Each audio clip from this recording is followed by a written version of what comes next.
Welcome back to another episode of the Educational AD Podcast. We'll be right back with today's guest, but first we want to give a shout out to our podcast partners, the Global Community of Women in High School Sports and We Coach. These are two great organizations. You should be a part of them. So check out We Coach and the Global Community of Women in High School Sports. Now let's have a quick word from our sponsors. We want to say thanks to Sideline Interactive indoor scoring tables and video boards. You've heard me say before that we've got a Sideline Interactive score table in our gym, and it's just fantastic. We use it for home games, but we also use it for pep rallies, for signing ceremonies. It's tremendously versatile, and the customer service is just outstanding. Go to sidelineinteractive.com and schedule a live web demo. Their scoreboards and score tables not only generate income for your department, but they also create the ultimate game day experience for your student athletes. That's sidelineinteractive.com. We also want to say thanks to Snap Mobile. Go to snapraise.com and check out their entire suite of platforms. Snap Store allows you to order custom spirit gear. Snap Connect is their multilingual family engagement platform. Snap Manage will help you create an entire website for your department. And Snap Raise, of course, is their fundraising platform. We've used it with great success, and they've helped schools just like yours raise over $700 million. They even have a program where you can get your funding before you actually do your fundraiser. Does anybody else offer that? Go to snapraise.com and check out their entire platform. That's snapraise.com. We also want to say thanks to Gipper. Go to Gipper.com and start creating world-class content for your school's social media channels. If you're not marketing and branding your school, you're really missing out. Go to Gipper.com, tell them you heard about it on the podcast, and use our code ADPOD10, get 10% off. That's Gipper.com. We also want to say thanks to Hometown Ticketing. Hometown has recently acquired Ticket Spigot, and together they're going to provide an even stronger and more comprehensive digital ticketing and event management solution. But for right now, go to hometownticketing.com. They're going to show you how to set up and sell your tickets online. They'll show you how to scan the attendees that come to your games and collect your revenue. And every step of the way, you'll have a dedicated client success manager that's providing hands-on support. That's every step of the way. Go to hometownticketing.com. They'll show you how to sell tickets for things like school dances, school plays and concerts, even graduation. You can find it all at hometownticketing.com. Simple and easy online ticketing. We also want to say thanks to Wall of Fame by Vital Signs. You know, they're on a mission to bring your school's legacy to life. They can transform your school tributes to make it easier than ever to celebrate your whole community, showcasing your school's diverse history, your proudest moments, and your top role models. If you're looking for a really cool way to display your school's record boards and your Hall of Fame, check out their touchscreen interactive consoles and their templates. Again, they're on a mission to bring your school's legacy to life. To find out more, go to vitalsignswalloffame.com. That's vitalsignswalloffame.com. We also want to say thanks to Final Forms, the industry leader in forms and registration, but there's so much more. Final Forms can help your stakeholders with things like mobile accessibility, and they've got reminders for parents about policies, about physicals, and all the forms that come when you have an athlete in the house. Final Forms can also help your coaches with attendance and communication, and for athletic directors, Final Forms can help you with eligibility, with rosters, and all the reports that come across your desk. You know, it's time that you talk to a team that's walked in your shoes. To take the next steps, go to finalforms.com/Jake. That's finalforms.com/Jake to get started with Final Forms. And we want to say thanks to Athletic Surveys by LifeTrack. Athletic surveys are a quick, easy, and affordable way for you to collect comprehensive data that allows you to evaluate and improve your entire athletic program. At our school, we use surveys for just about everything, for teachers, for coaches, for parents, and for our student athletes. And typically, a school's only going to hear from the 2% that want to complain. And they never hear from that 98% that really love the program. By using athletic surveys by LifeTrack, you tap into that 98% that really love your program, and it gives you tremendous information and tools and resources to share with that 2% that want to complain. Also, that 2%, it's important to hear from them because sometimes they can share a small issue that you can address and keep it from turning into a big issue because you never heard about it, because you never did a survey. Go to athleticsurveys.com or email them at info@athleticsurveys.com to get started. If you've never used a survey to take the pulse of your student athletes or your parents, you're really missing out. Talk to the pros at Athletic Surveys by LifeTrack and let them help you take your athletic program from good to great. And we want to thank Huddle. Go to huddle.com. Huddle is how the world sees sports, and they've got the tools to help you, your coaches, and your athletes perform at their highest level. As a football coach, I used Huddle for years, but when I became an athletic director, I made sure our school was a Huddle school, and our coaches just loved the smart cameras, the mobile apps. Of course, they love the analytics, but there's so much more. Go to huddle.com, and you're going to find a professional-grade solution for the challenges you and your coaches face. At Huddle, we believe in sports, and teams believe in Huddle. Join the 6 million users and find out how to turn your school into a Huddle school. That's huddle.com. Welcome back, everyone, to another episode of the Educational AD Podcast. We've got a really cool guest today, and I think this guest made me work harder than any other one to get her on the show. Very excited. Our guest today is Corri Wilson. She's a registered athletic administrator, longtime coach in New Hampshire. She's coach of the year. She's an athletic coordinator. She's a business owner. She also founded an organization called All Girls, All Sports. We want to hear about that. But Corri Wilson, welcome to the Educational AD Podcast. Thanks, Jake. It's great to be here. And as I've mentioned to you before, I feel like I'm in amazing company with you and all the guests you've had in the past. So I really appreciate the opportunity to learn from all of you, but also to share back some of the things that I've learned. Oh, no, absolutely. Yeah, we're very glad that, we got you on the show finally. Well, as you know, we always like to let our listeners have a chance to get to know our guests. So give us that Corri Wilson, origin story, where you were born, where you grew up. Maybe take us up through the college years, and then we'll take a break and hear about your career. So, what's the Corri Wilson story? Sure. Well, I grew up in a suburb of New York City, just northwest of New York City. And my dad was a PE teacher. So clearly physical education was important in our lives, but I was always a very active child, learned to swim when I was 3, was always participating in, backyard sports and play and neighborhood activities. I played Little League for many years, Little League softball, which was actually fairly new at the time, right? Girls being able to participate in Little League didn't happen all that long ago. And, I was just always very interested in staying physically active. I took a lot of college courses around PE and sports. I became a lifeguard and swim instructor, and ultimately a lifeguard instructor, and taught other lifeguards how to be lifeguards. And that's mostly how I paid my way through college, doing all of that. And even growing up, I went to summer camp and I was on the swim team. I was on the tennis team. I actually did not play varsity sports in high school or in college, which may be very different from a lot of coaches and athletic directors out there. But I always stayed active and involved. And that's basically who I am up to the college years, up to becoming a college graduate.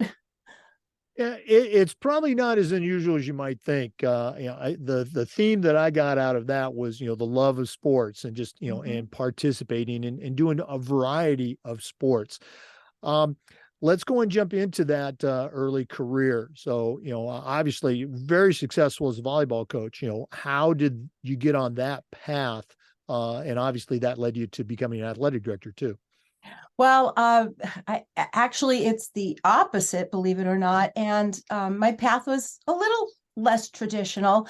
I was volunteering when my kids were little and they were playing sports. And I thought, gosh, I really love this. I love the administrative aspects as well as the coaching aspects. And what can I do so that I could get paid to do the same thing I'm doing now for free? And, I looked into it and I was very fortunate to find a master's program literally down the road from where I live. And I started getting my master's, and in sport management. As I was finishing that up, I actually had the opportunity to teach an undergraduate class at the college, and that led to 9 years of college level teaching, sport management, general business, general education. As you can imagine, all of that informed my future coaching experiences. I let's see, what did I do after that? I lost track of.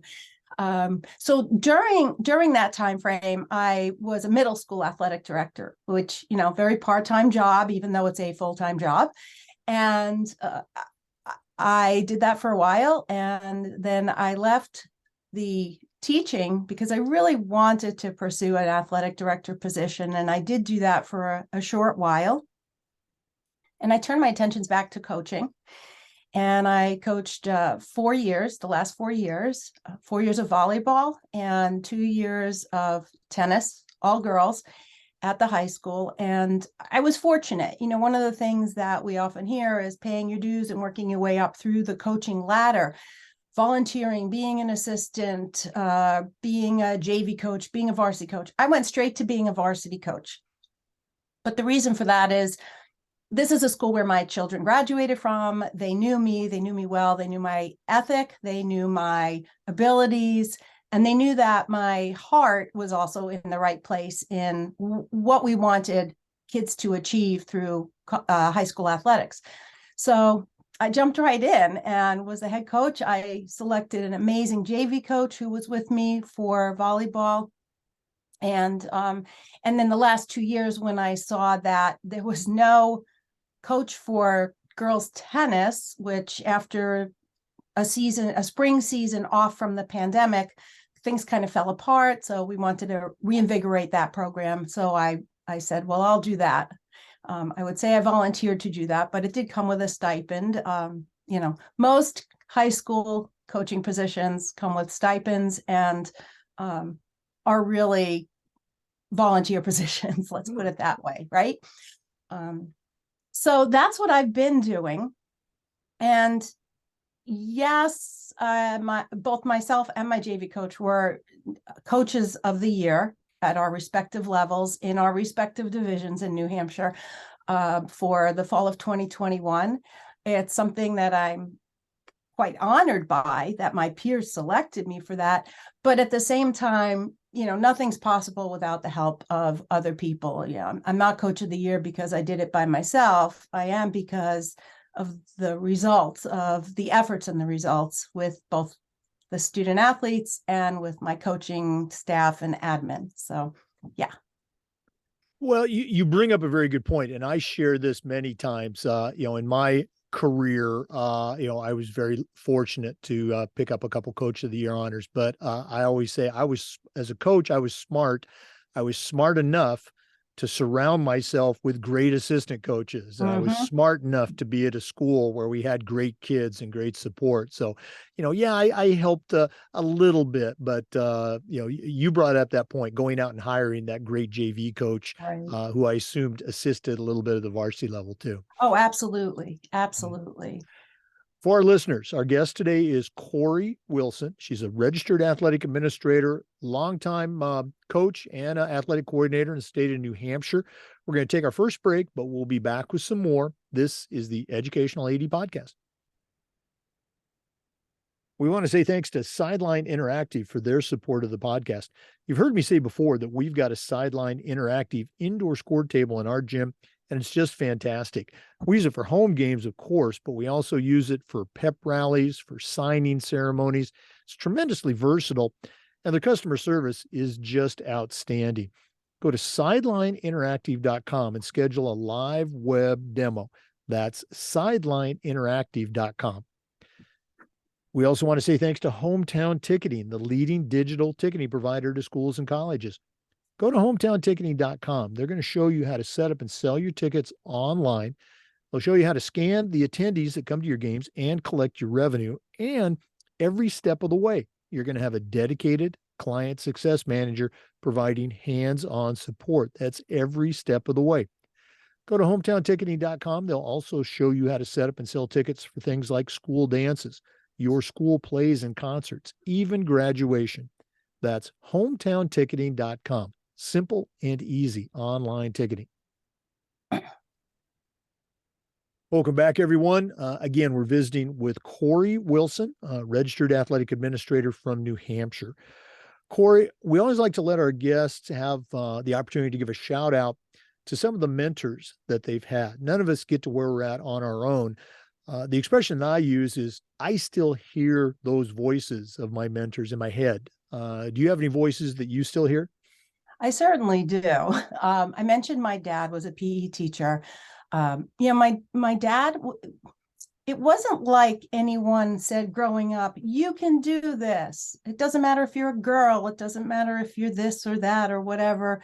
You can do this. I didn't have that kind of encouragement. I had the kind of encouragement that was basically the unspoken, you're expected and allowed to do this. He coached us as kids, my sister and I, and he always encouraged us to keep going, but not in a very blatant way. He was just, still is a great mentor and advisor, and we don't always agree, as I'm sure most children and parents don't, whether they're children or grown. But he's been a real influence in my life in both his love of sport and physical activity, but also as someone I've looked to for, what did he used to do when we were kids and we were feeling down, or, what did he point out? And even to this day, it's good to have that voice. And I'm so grateful that I have that, and that I still have that. He's just been a tremendous influence in that regard.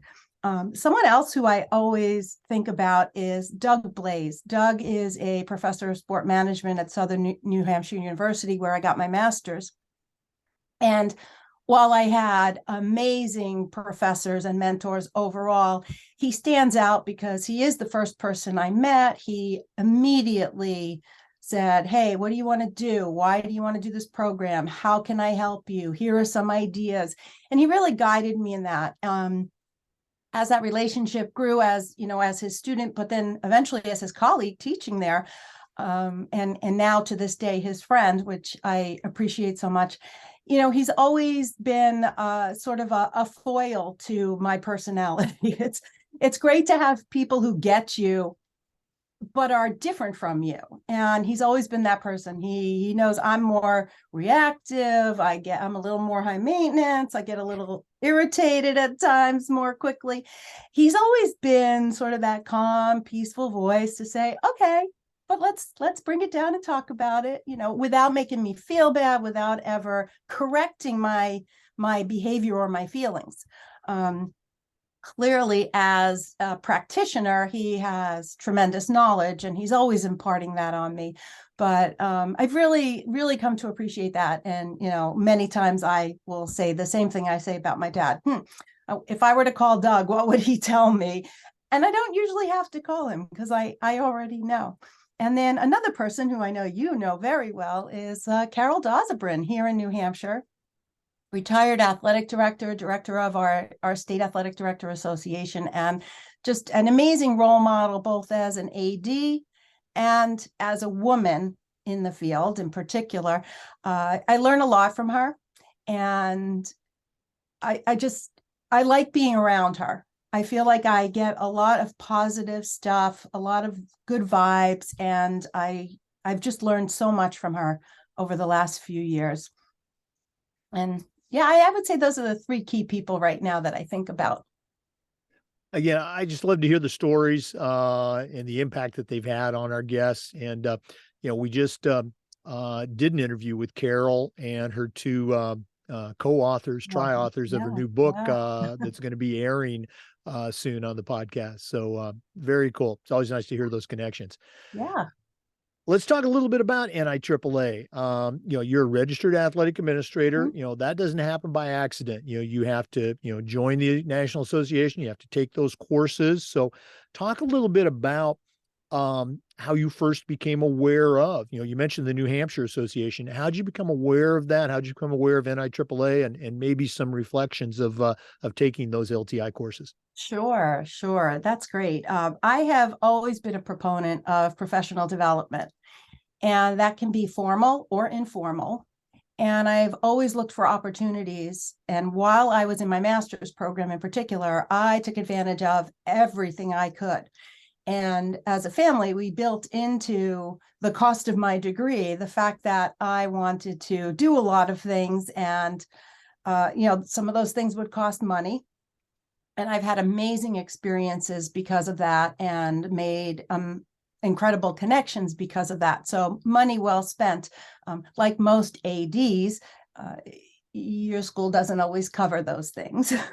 But I wasn't even with a school at the time. So, I had to pay for those things. So that said, I also always look to what is the organization that oversees what I am doing. So I got involved with Little League at the regional level because that was the organization at the time. And I wanted to make sure that I was learning from those people what it was they expected. So same thing happened when I got more involved with coaching and athletics administration, was to decide, well, which of the organizations and, at what level and to what degree do I need to be involved with them? And so I started taking classes, LTI classes, and even before I realized certification was an option. And I joined NAFERD, which is the State Association of Shape America. And there's a lot of physical activity and health and some coaching in there. And then I also joined NHADA and NIAAA. And, I can't speak enough about the resources available, not the least of which is things like insurance coverage, right? You're a coach or an AD. It's nice to have that backup. God forbid something happens, you're personally covered with those memberships. So there's a lot to be said for membership in organizations. It also shows to future employers or parents of the kids you're coaching or whomever that you really take what you're doing seriously. And that's probably true in any profession, but I think in our profession, where we don't always have the same perception of what it takes to get where we get by other people, right? Other people think, oh, it's just coaching. It's just school sports. It's just town programs, whatever it is. So I think it's important to lend credibility to the profession that not only do we have these organizations but that we're part of them. It's also a great way to network and meet other people. So, that's always fun. Just like I'm a member of Global Community, which you and I met through. I've done professional development with We Coach at the high school level. I've participated in both of their high school academies the last 2 years. I can't speak highly enough about finding the right organizations and spending your time and, yes, sometimes your money to make sure that you're up to date, you're connected, and you're gaining the credibility from being part of those organizations. You touched on so many great points there. The professionalism of the NIAAA and each state's association, the networking opportunities that they create. One of our most frequently mentioned tools in the toolbox, I don't want to poison the water here, but is, building and creating that network that people you can just email or you can just call and say, hey, have you dealt with this? And usually they have.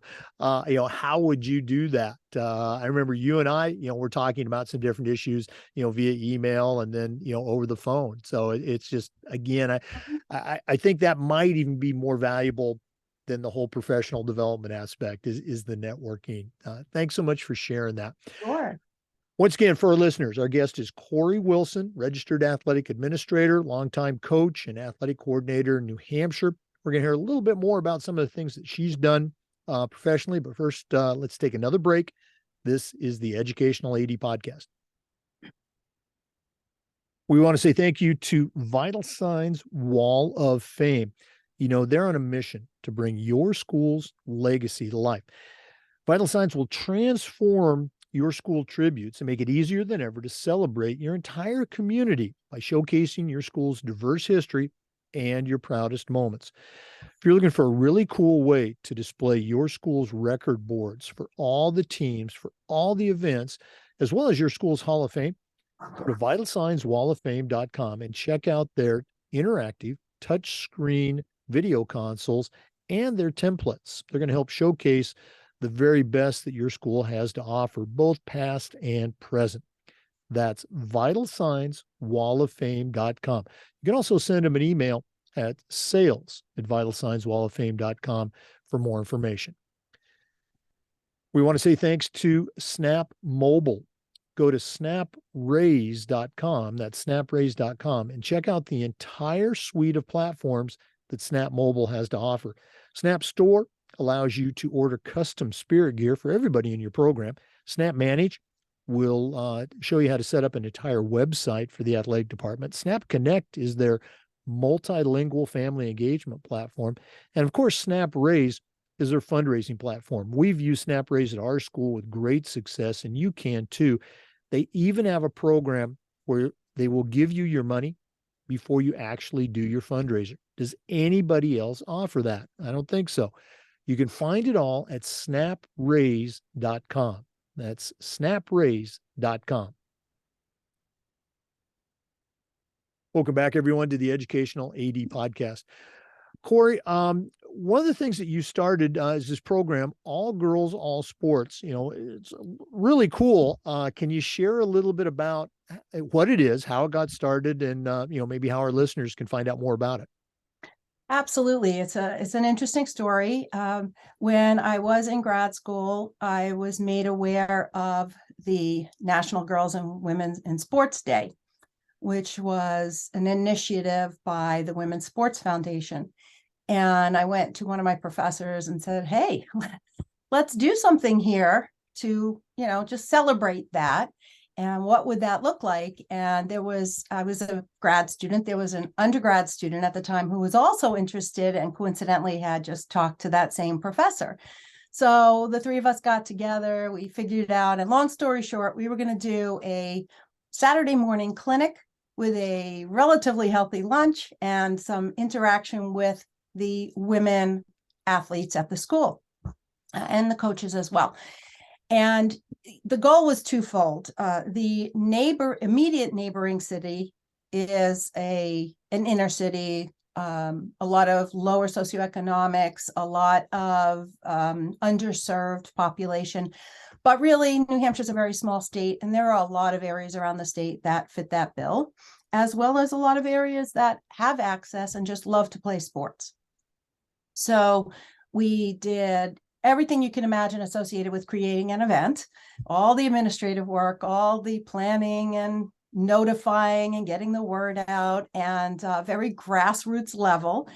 And we had 50 girls for that first year. And it was, I think at the time it was like grades 5 through 8, and we ended up expanding it. But it was so much fun. We had our students sort of facilitating the different sessions and doing setup and things like that. But the student athletes were actually running the different drills and skills activities and whatnot. And we did that for 7 years. As I transitioned into a teaching role, I kind of became the advisor to that program.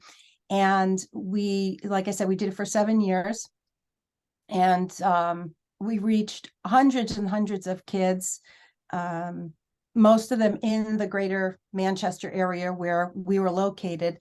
And, just all kinds of great feedback. People who would drive their registration form to school to make sure we got it.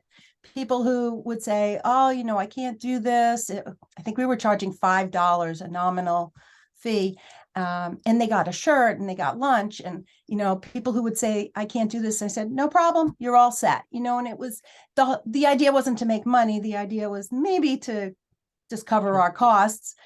And it just was such a great feeling to be reaching out to all these kids. And we had some kids, girls, it was girls only. We had some girls who literally came back year after year after year until they kind of grew out of our program. When I left there, no one continued it. And so I kind of took the name with me, and just, I just do things on my own with organizations. And I do it under that banner, even though I'm not a formal organization. There's some trademark copyright stuff with the name, so I haven't officially decided what I'm going to do about that. But the owner of that name says, no problem, just do what you're doing, just don't trademark the name. So I'm kind of trying to decide what I want to do with that now, but it led me to the local police athletic league. It's led me to do things at the middle school in town, and just kept my brain in that mode of, we got to keep reaching out. We got to keep getting to kids, especially girls. As we know, girls tend to drop out of sports around 13, 14 years of age as they enter high school, and a lot of other factors come into play.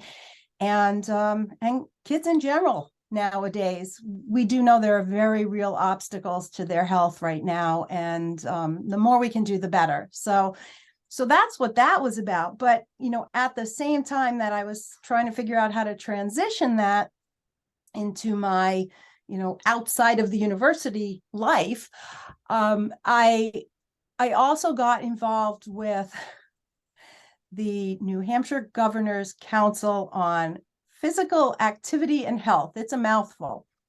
And they did a summer 90-day challenge for physical activity. I think at the time it was 20 minutes a day for the entire summer.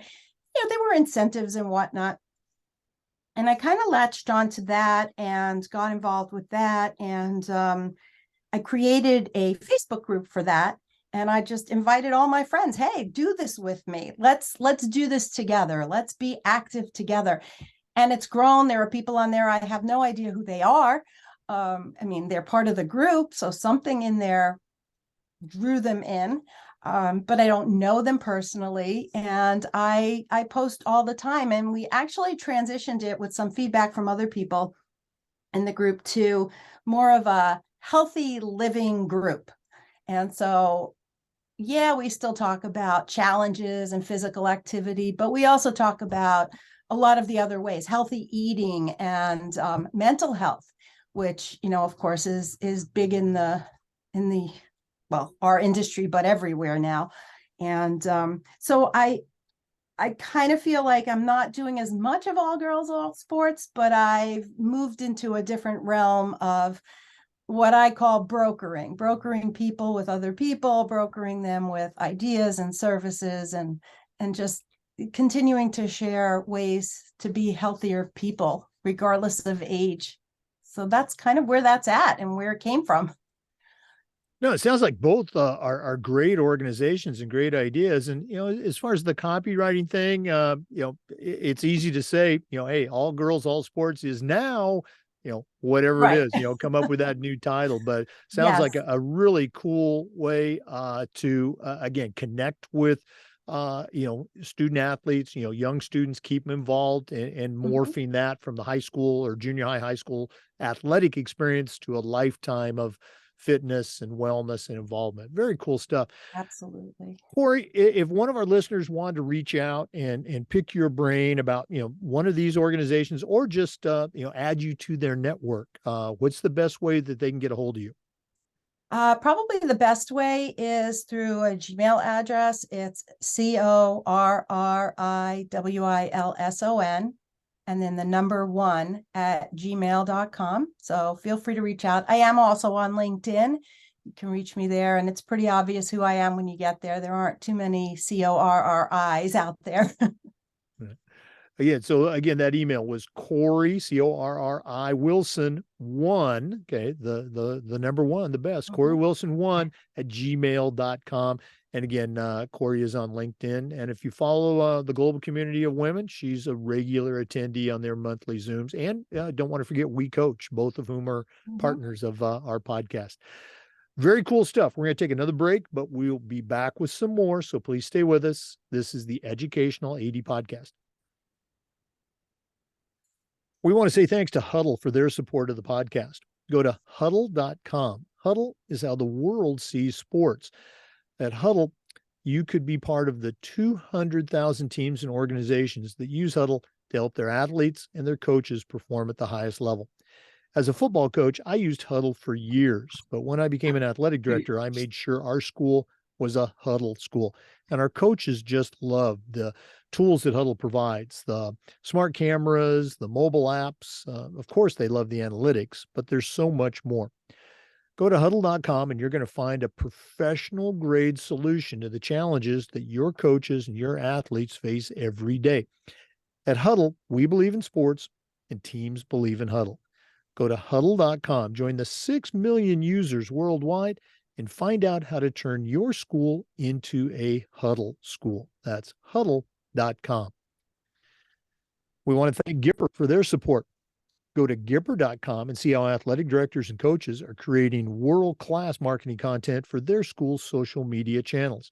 You can do it in seconds on any device, and you don't need any design experience. It's so easy, even I can do it. Go to Gipper.com, tell them you heard about it on the podcast, and use our podcast code, ADPOD10, and you'll get 10% off. Start creating custom branded content for your school's social media channel. That's Gipper.com. Welcome back, everyone, to the Educational AD Podcast. Corri, you and I were talking during the break, and one of our long-standing topics is this idea of helping kids to develop toughness. From my perspective, as that cranky old retired football coach and AD, I think it's an important aspect of sports and of life. And I think we've developed much better ways to coach kids since I was in high school 100 years ago, and our coaches were saying, come on, you got to be tough. So what is your take on this? How can we help a kid of this generation, I guess we're in Generation Z, develop toughness while also being sensitive to and aware of the challenges that they face that I never had to go through? Do you have any advice for us? Well, I can speak from my experience, and hopefully there's some nugget in there that helps someone with this. I think of the word toughness, and really in my mind, I call it resilience. It's learning how to come back from whatever bad things are happening.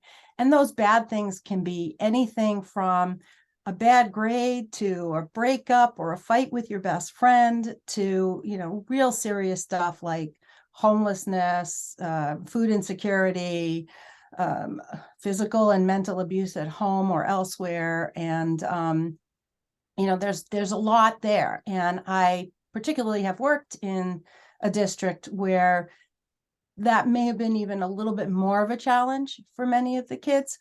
So, oh gosh, it's a tough situation to think about. And how do you handle that as a coach, as an athletic director? It's hard to say to a kid, you're going to get through this, right? Because they can't see that. You and I know from being adults and having been through some experiences, even if not those experiences, or seeing other people get through those experiences, we know that most people can and will get through them with support. But it's hard for kids in the moment. It's hard for them to see past their own situation to anything being better, different, whatever. I would say a lot of this has come to light more so because of COVID. Some of the challenges that COVID presented have really forced us to examine this concept of resilience. How do you bounce back? And that's actually another phrase that I've heard over the years is bounce back ability. And it's not to make light of it, but that what we used to call toughness, oh, rub some dirt in it. Oh, there's no crying in baseball, that kind of stuff. There's very real stuff going on out there. And I do think it's both our responsibility and our job to guide the student athletes, and to guide the people who work for us. If we're an athletic director, the coaches and anyone who's working for us, to get through these things together. I think that there has to be a lot of transparency, and it has to be sincere. Like you, I've come from what I would call a place of privilege. I come from a family where I didn't really have to worry. I mean, we were certainly not well off. Money wasn't flowing all the time, but I never really had to worry about where I was going to sleep, where my next meal was coming from. I always had clothes on my back. There was always heat in the house, that sort of thing. And it's very important to remember that I haven't experienced things from the same perspective. That said, one of the things that I think is hopefully a good tip for other people is I reached out often to teachers, guidance counselors, administration. Hey, here's the situation.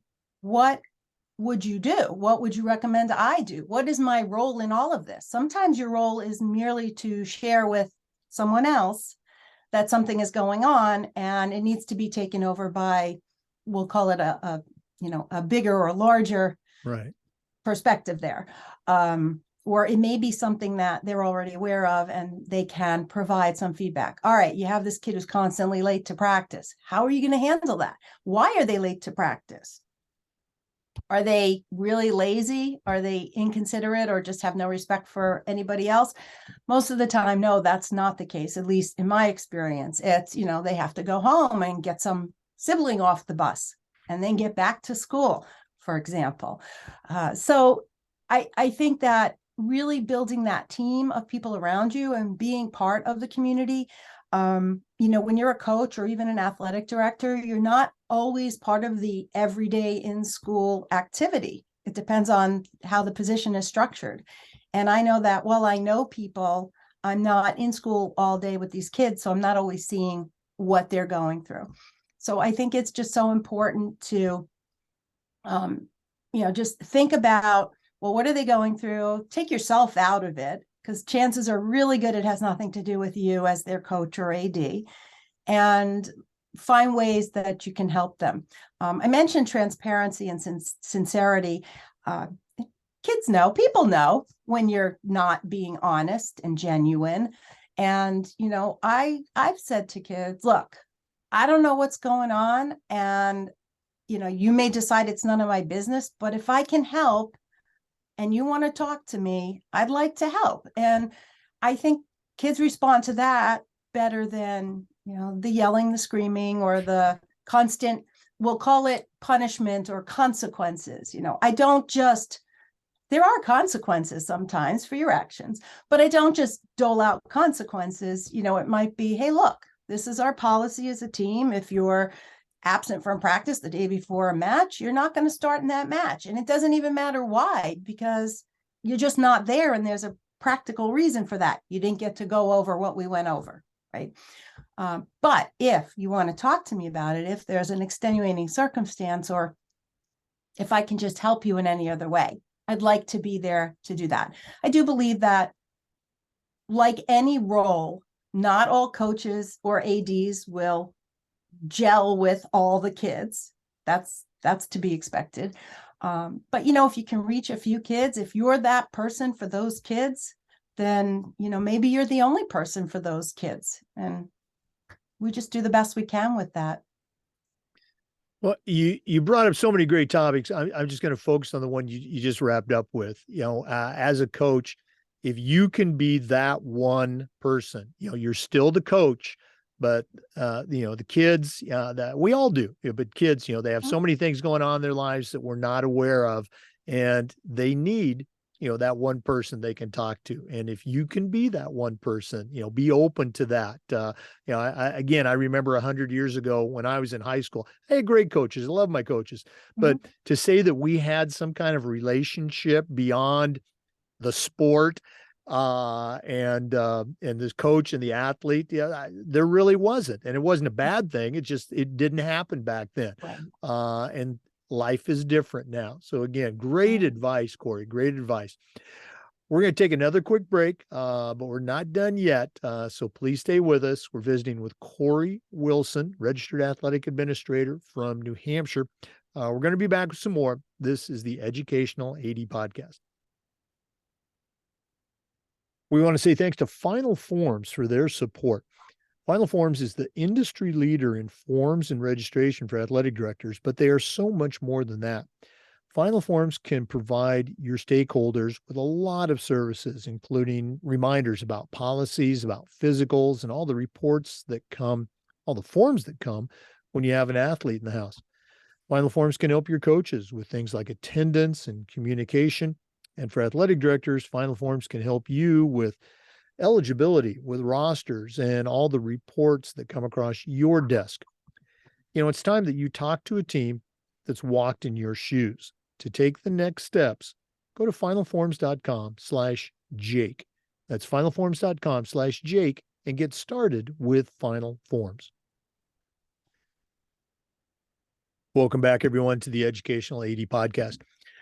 Corri, you and I were talking. This is the 50th anniversary of Title IX. It's a year-long celebration, and you were sharing some of the initiatives that you started, particularly with women and girls.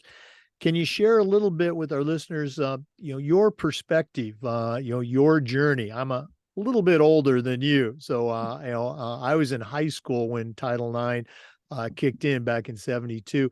What's been your experience as a student athlete, as a coach, as an AD, and now as a leader for women and girls? What's your take on where we're at, where we're going, and what we need to do? Sure. Wow. A lot of people think Title IX. Are we still talking about that? Yes, we are. Growing up, I mentioned a couple of things earlier. Growing up, I had parents who supported my physical activity. In fact, not only encouraged, but required it.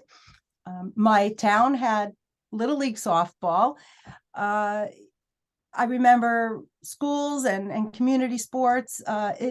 Girls seem to, from my perspective as a child growing up, schools seem to have, and communities, plenty of opportunities for women. I'm not even sure if I really had heard of Title IX growing up. I was what I would still call a Title IX baby because it was so new as I was starting my sport and physical activity journey. But as I got older and obviously was exposed to more and more of the logistics and the politics and all of that, and then certainly as I got into a master's program surrounding sport, it did become apparent that this was not only necessary, but still necessary. And I have talked with people who said, well, girls and women have all kinds of opportunities now. But I think we have to step back and look at, there are still schools and school districts, and there are still communities and all kinds of entities and organizations where even where there are opportunities, the opportunities are not equitable. And I like to think of equity versus equality. Equality is you and I get exactly the same thing. Equity is we get what we need to be equal, right? So I may have greater needs. I may be shorter. I need a taller step stool to see over the same fence that you do. And that's an image that I've seen many times. That's what we have to think about. What's equitable? And, there are a lot of tests about surrounding Title IX. The NCAA has, of course, their three-prong test. Are you doing these things to ensure that women are given the same opportunities? You can't force people to participate in things, but you have to make those opportunities available. And you have to encourage people so that they understand they are entitled and can and should take advantage of them. So I've always been of a mind to support girls and women in general, but also particularly in sport and physical activity. And that's why I do so much with all girls, all sports. And that's why I actually taught a gender and sport course at the university. They approached me, would you be willing to teach this? And, a lot of people will say, well, would it make more sense for a woman to teach it than a man? And I don't know if it really matters, but certainly as a woman, you bring your own perspective, which may be a little different than a man. And that's not to say that everyone everywhere doesn't get it. Most people, I think, do get it. It's just convincing those people maybe who have the decision-making powers that it's important.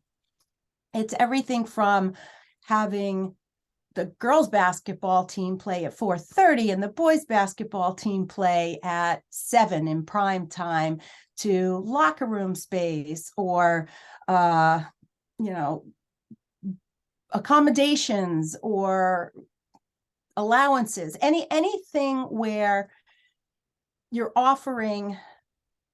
are you offering it in an equitable fashion? So you don't necessarily have to offer the same number of sports for girls or sport positions, let's say, but you have to offer equitable opportunities. So if your student population is 40% girls, 60% boys, your opportunity should match up. And the same is true in reverse. If you have more girls than boys, then your percentages should line up that way. But I think it's also important to listen to the constituents, who are the end users of the product in that sense.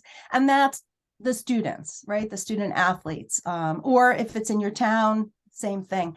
Who are the people who are participating? What do they want? You could say, well, we're going to start a softball team because we have baseball. Well, there may be girls who want to play baseball. In fact, we know there are thousands of girls across this country who play baseball. There are organizations to support that, and it's phenomenal. But we also have to let girls know that it's okay to want to play baseball and not only play softball. We've seen a lot of growth with football at the high school level. And I say a lot of growth because, going from 0 to a dozen is a lot, and yet it's not, right? When you look at how many players you have on a football team at a high school, it's not a lot of positions. But these things will grow over time if we continue to push it. The other thing is slightly different aspect of Title IX, where we're not necessarily making great strides and maybe even have occasionally stepped backwards, is with women coaching.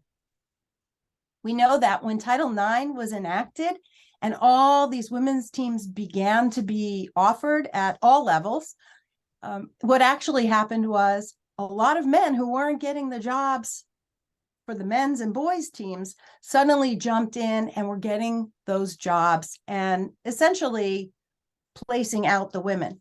So we have to be mindful of that. I don't like to call it a fight, but I think the process is ongoing. And I think it's a very important topic. We need to keep it relevant in people's minds. Celebrating Title IX at 50 is great, but we do have a ways to go to truly ensure, if we want to stop talking about it, then we have to make sure there's nothing to talk about. No, and again, that's a great point. Are we better off than we were back in 1972? Of course. Are we anywhere near where we should be? No. We need to keep getting better. And again, as athletic leaders, I prided myself on, hey, I wanted our teams to win. I wanted our kids to, have the best coach. And man, woman, black, white, whatever, if this person's a winner, I want them coaching for us. And I think we did a pretty good job. But again, we've got to get better. Great stuff. Corri, this has been cool spending some time with you. We've got a chance to get to know each other, over the past year or so, but it's always great connecting. But we're not done yet.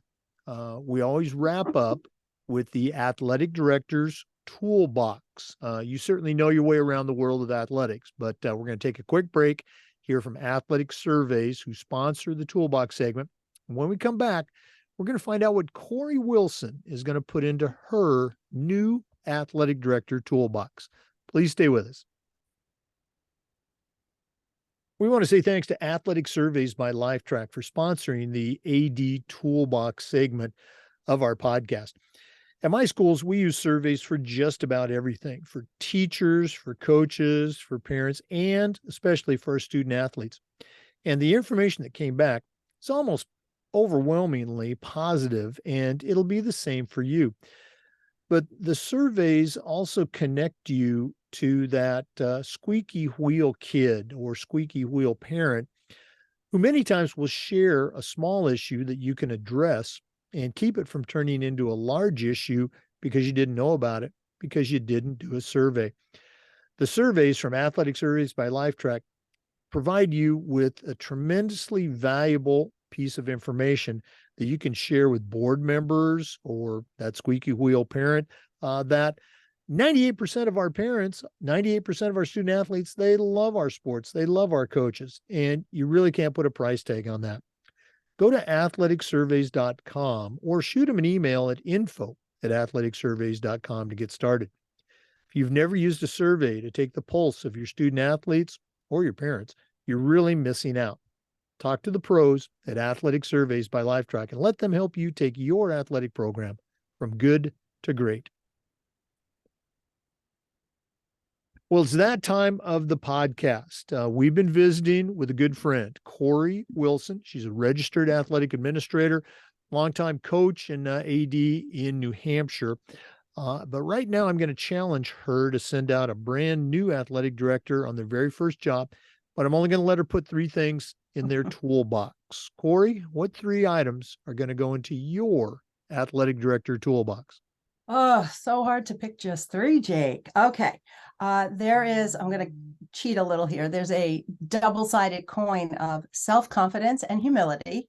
So being confident that you do know what you're doing and you have learned a lot and you're ready to take on this new challenge of being an athletic director. But couple that with the humility that there are times when it is appropriate and even necessary to ask for help and to say you don't know. So that's one tool. Another tool would be flexibility, and this is something that I've worked on a lot over the years. Again, it's a balancing act, right? So you want to be flexible. You want to say there are times when maybe you can't do things exactly the way you want, but you also want to hold firm at times and know that you can't be wishy-washy. You have to stand by your convictions sometimes, and many times those convictions are related to legal or policy things where you don't want to get in trouble. Right? You don't want to get in trouble for breaking certain rules, but I think that's a really important thing, flexibility. And I'll give a shout out to Corey Parker, who's an AD here in New Hampshire, and he's the one who taught me that, and I really do appreciate that. The third one is something that I call an amen corner. I learned this expression elsewhere, but it certainly applies, and we've talked about this a little bit, but an amen corner is having those people who are on your side, the people that you can always go to, knowing who you can go to, because you don't want yes people. You don't want people to just yes you all the time. You really want to know, hey, is this working? Hey, did I do this right, or did I mess up? I'm having this situation. How can I handle it? Whatever that may be, but trusted sources, people who, some may be in the industry with us and some may be outside of the industry, and there's value in both, because people in the industry, they know what goes on behind the scenes. They know the stuff you're going to deal with, so they can truly appreciate and give you feedback. The people outside can have an objective perspective at times. Like, all right, I don't want someone who really knows about this. I just want someone who can speak to, here's the situation in a broad, general human sense.